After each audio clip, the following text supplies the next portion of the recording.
నమస్తే. Welcome to great Andhra. మనతో పాటు ఉన్నారు సీనియర్ పొలిటికల్ అనలిస్ట్ జిఆర్ మహర్షి గారు. నమస్తే సార్. నమస్తే అమ్మా. సార్, ఇప్పుడు అసెంబ్లీ సమావేశాలు జరుగుతున్నాయి. ఈ క్రమంలో లోకేష్ గారు తీసుకున్న ఒక కొత్త నూతన నిర్ణయం ఏంటంటే, ఆల్రెడీ జరిగింది మచిలీపట్నం పార్లమెంటు దాని పరిధిలోకి వచ్చే 7 అసెంబ్లీ స్థానాలకు సంబంధించిన ఎమ్మెల్యేలు మాత్రమే కాదు, వాళ్ళ ఫ్యామిలీ మెంబర్స్తో కలిపేసి ఆ పార్లమెంటుకి సంబంధించిన పార్లమెంట్ సభ్యులు వీళ్ళకి విందు ఏర్పాటు చేస్తున్నారన్నమాట. ఇలాగా ఈ సమావేశాలు జరిగేటప్పుడు ప్రతి పార్లమెంట్ నియోజకవర్గాన్ని ఎంచుకుంటారు. అలాగే సేమ్ ఇదే ప్రాసెస్ జరుగుతూ ఉంటుంది. ఈ కొత్త విధానం ఏంటంటే, మేబీ వాళ్ళతో అందరితోనూ కొంచెం ర్యాపో పెంచుకోవడానికి కావచ్చు, లోకేష్ హింట్స్ కావచ్చు ఒక రకంగా. నెక్స్ట్ సీఎం ఆయన అయితే ఎలా ఉంటుంది అనేది ఈయన నుంచి ఏమన్నా ఇన్పుట్స్ ఆల్గించుకోవడానికి, వీళ్ళు తీసుకోవడానికి ఎలా ఉంటుంది అనేది అర్థమవుతూ ఉండడానికి అబ్జర్వేషన్ కావచ్చు, ప్రజలకు ఇవ్వడానికి కావచ్చు ఒక ఇండికేషన్. ఏంటిది అసలు కొత్త విధానము, ఇది తర్వాత జరుగుతుందో తెలియదు, కానీ ఈ సమావేశాలకైతే ఇది ప్లాన్ చేశారు.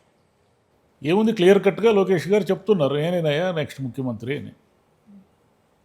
అంటే ఏమిటంటే, ఇప్పుడు లోకేష్ గారు ఎవరు? చంద్రబాబు నాయుడు గారి కుమారుడు అనే విషయాన్ని పక్కన పెడితే ఆయన క్యాబినెట్లో ఉన్న ఒక మామూలు మంత్రి. ఆయన అనేక మంత్రుల్లో ఆయన. పవన్ కళ్యాణ్ గారు ఇలాంటి సమావేశాలు ఏర్పాటు చేశారంటే ఉప ముఖ్యమంత్రిగా ఆయన ఏదో చేశారేమో అనుకోవచ్చు, కానీ లోకేష్ గారికి ఏం సంబంధం లేదు కదా. కానీ క్లియర్గా ఏముందంటే పిక్చరు, చంద్రబాబు నాయుడు గారు రేపు తెలుగుదేశం పార్టీ ఎప్పుడు అధికారంలోకి వచ్చినా, 29లో వచ్చినా, మళ్ళీ ఎప్పుడు వచ్చినా, చంద్రబాబు నాయుడు గారు ఇక నేను వద్దు రాజకీయాలను రిటైర్మెంట్ ప్రకటిస్తే నెక్స్ట్ వచ్చే ఆయన ప్లేస్లోకి వచ్చేది లోకేష్ గారే. దీంట్లో ఎవరికి ఏమీ డౌట్ లేదు. ఆ పార్టీలో దీన్ని వ్యతిరేకించే వాళ్ళు కూడా ఒకవేళ ఉన్నారేమో మనకు తెలియదు, కానీ వాళ్ళు ఎవరు బయటపడే అవకాశం కూడా లేదు. లోకేష్ గారు ఏమిటంటే, మొన్నటి 24 ఎన్నికల నాటి నుంచి ఆయన తన టీంని రెడీ చేసుకుంటున్నారు. మీరు బాగా గమనించండి, చాలా చోట్ల ఎమ్మెల్యే అభ్యర్థుల్ని మార్చిన చోట, ఎంపీ అభ్యర్థుల్ని మార్చిన చోట, చాలా చోట కూడా లోకేష్ గారికి సన్నిహితంగా లోకేష్ టీం అని ముద్రపడిన వాళ్ళకి కొంతమందికి టికెట్లు వచ్చాయి. అంటే వీళ్ళంతా ఎవరంటే, రేపు లోకేష్ గారు ముఖ్యమంత్రి అయితే ఆయన టీంలో క్యాబినెట్లో ఎవరు ఉండాలి, ఎవరు లేదు అనేది కూడా ఆయన ముందే ఆయనకు పిక్చర్ ఉంది. తన మనుషులు ఎవరు, ఆయన చంద్రబాబు నాయుడు గారికి విధేయులుగా ఉన్న వాళ్ళంతా లోకేష్ గారికి ఉంటారని గ్యారంటీ ఏమీ లేదు. ఎందుకంటే సీనియారిటీ కావచ్చు, వాటెవర్ ఇట్ మేబీ ఏమైనా కావచ్చు, పెద్ద తరం వాళ్ళు ఎప్పుడూ కూడా కొంత తర్వాతి తరం వాళ్ళ దగ్గర కొంత ఇమ్మడలేరు. మీరు కావాలంటే రాజశేఖర రెడ్డి గారికి సన్నిహితంగా ఉన్న వాళ్ళందరినీ ఒకసారి లిస్ట్ అవుట్ తీసుకుంటే, వాళ్ళెవరు జగన్ గారి చుట్టుపక్కల చాలా తక్కువ మంది ఉన్నారు. ఎందుకు తక్కువ మంది ఉన్నారంటే, తండ్రి టీముని కొడుకు యాజిటీజ్గా తీసుకోలేడు. బోలెడన్ని ఈగో సమస్యలు ఉంటాయి, లేదా వయసు తేడాలు ఉంటాయి, రకరకాల కారణాలు ఉంటాయి.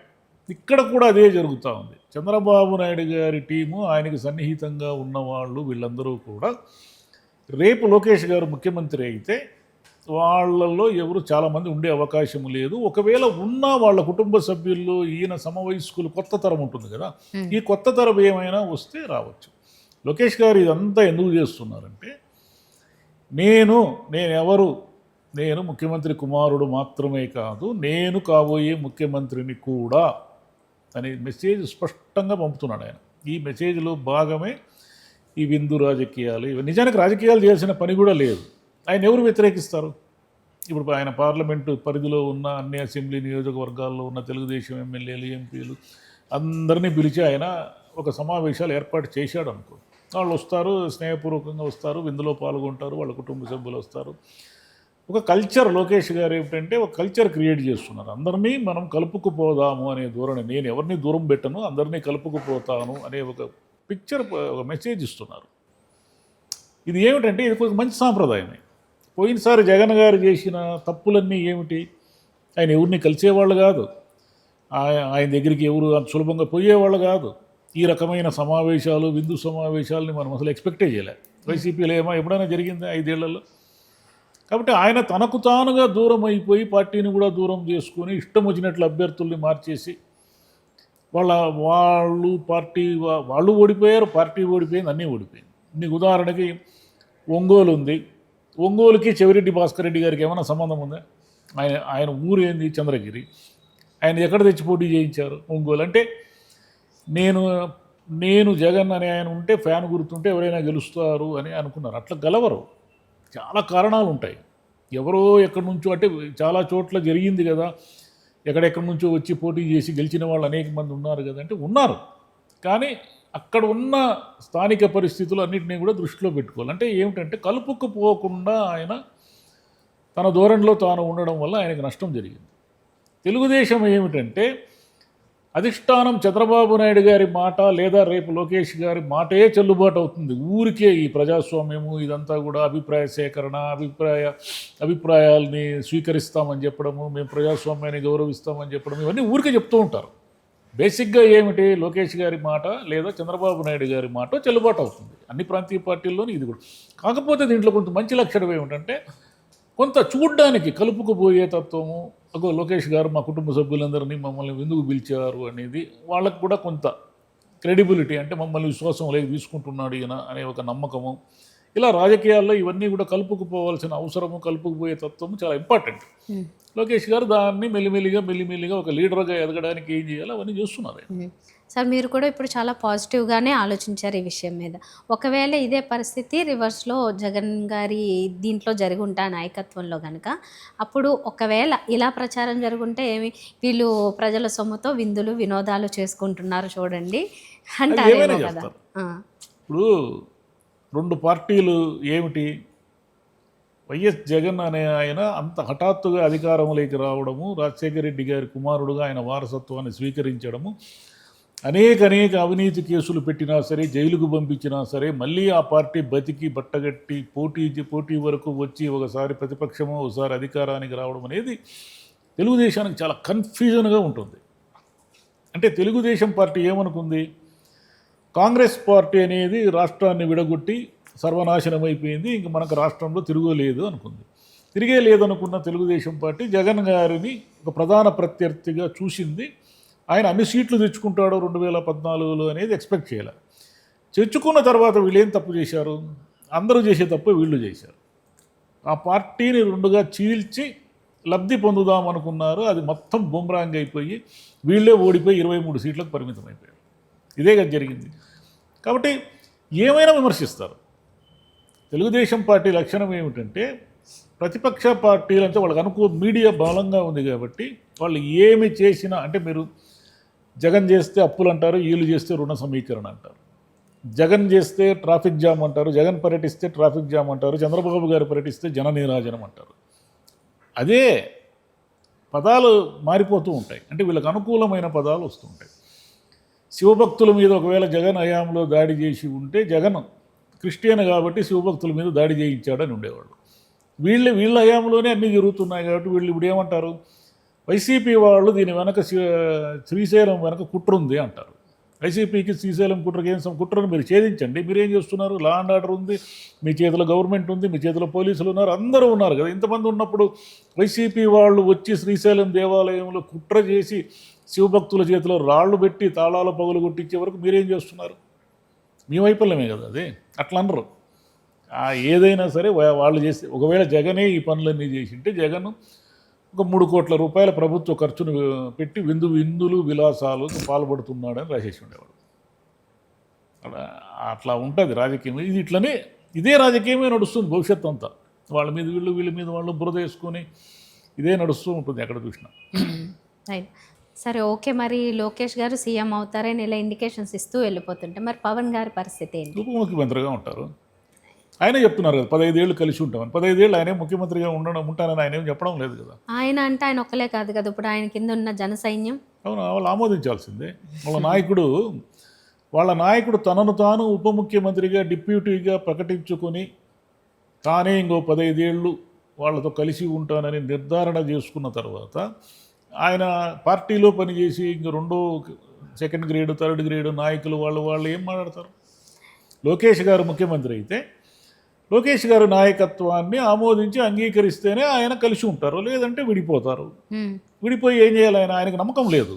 తాను విడిపోయి జనసేనని ఒంటరిగా నడపగలనని నమ్మకం ఆయనకి లేదు. విడిపోతే జగన్ వచ్చి అందరినీ ఫినిష్ చేస్తాడు, అందరినీ ఓడించేస్తాడు అనే భయం ఉంది వీళ్ళకి. అందుకని లోకేష్ గారు ముఖ్యమంత్రి అయితే, ఒకవేళ కూటమి కలిసే ఉంటే పవన్ కళ్యాణ్ గారు రెండో స్థానాన్ని ఆమోదించి అంగీకరించాల్సింది. ఆయనకి మొదటి స్థానం రావడం అనేది ప్రాక్టికలీ ఇంపాసిబుల్, ఏదైనా మిరకల్ జరిగితే తప్ప. ఇప్పుడు అది ఆయనకు కూడా తెలుసు, జనసైనికులకు కూడా తెలుసు. ఎలా వాళ్ళ నాయకుడిని ముఖ్యమంత్రిగా చూడాలి అనే వాళ్ళకి ఆకాంక్ష, ఆశయం మొదటి నుంచి ఉంది. ఎలా చూస్తారు చెప్పండి? ముఖ్యమంత్రి కావాలంటే నంబర్లు ఉండాలి కదా. పాలిటిక్స్ అంటే నంబర్ల గేమే కదా. మీరు 175 సీట్లలో జనసేనకు మెజారిటీ సీట్లు రావడము, లేదా జనసేన కీ రోలుగా ఉండడం, అంటే జనసేన మద్దతు ఉంటేనే ఎవరైనా గవర్నమెంట్లో ముఖ్యమంత్రి కాగలరు అనే స్థాయి ఉంటే తప్ప, అలాంటి మ్యాజిక్ ఏదైనా కర్ణాటకలో అప్పుడప్పుడు జరిగినట్టుగా, కొన్ని స్టేట్స్లో జరిగినట్లుగా ఒక మ్యాజిక్ ఏదైనా జరిగితే తప్ప పవన్ కళ్యాణ్ గారు సీఎంగా ఉండడం అనేది ప్రాక్టికలీ ఇంపాసిబుల్. ఓకే, ఇది కూటమి గెలిచిన తర్వాత ఆయన ఈ 15 ఏళ్ళు 10 ఏళ్ళు స్లోగన్ తీసుకున్నారు. అంతకుముందు అయితే ఆయన ఈ మాట అనలేదు. కలిసేటప్పుడు అలియన్స్ ఇంపార్టెంట్, నన్ను నమ్మండి అన్నారు. అది తదుపరి 5 ఏళ్ళకి అనుకున్నారు వాళ్ళ సైన్యం కూడా. కానీ ఇప్పుడు ఆయన కొత్తగా ఇలాంటి నిర్ణయం తీసుకోవడం వల్ల ఎటొచ్చి మొత్తం అంతా నష్టము జనసేనకి తప్పితే ఇప్పుడు టీడీపీకి వచ్చిన నష్టం లేదు, వైసీపీకి వచ్చిన నష్టం కూడా లేదు. ఒక రకంగా ఎలా అంటే ఇప్పుడు వైసీపీకి వీళ్ళు ఏంటంటే మేము కలిసే ఉంటాము, ఖచ్చితంగా కలిసే పోటీ చేస్తామని ఇండికేషన్ ఇస్తే వీళ్ళు ఇంకొంచెం బలోపేతం చేసుకుని మేము సింగిల్గా ఇంకెలాగ వీళ్ళు 3 పార్టీలు కలిసి ఉన్నా కూడా ఎలా నగ్గాలని వీళ్ళ ప్లాన్లో వీళ్ళు ఉంటారు. వీళ్ళు ఇంకొంచెం బలోపేతం చేసుకుంటారు తప్ప వీళ్ళకి పోయేది కాదు. కానీ ఎటొచ్చి నష్టపోయేది ఏంటంటే సెకండ్ గ్రేడ్లోనే ఉండిపోయి వాళ్ళకి ఏదైనా ఎక్కడైనా ఏమైనా పదవులు రావాలన్నా ఏం చేయాలన్నా అన్నీ అడ్జస్ట్ అయ్యి ఈ 10-15 ఏళ్ళు అడ్జస్ట్ అయ్యి నష్టపోవాల్సింది మాత్రం జనసేన మాత్రమే అని వాళ్ళు అనుకోవడం లేదు కదా. పవన్ కళ్యాణ్ గారు అనుకోవడం లేదు కదా. జనసేన కలిసి ఉంటే జనసేనకు లాభం అని ఆయన అనుకుంటున్నాడు.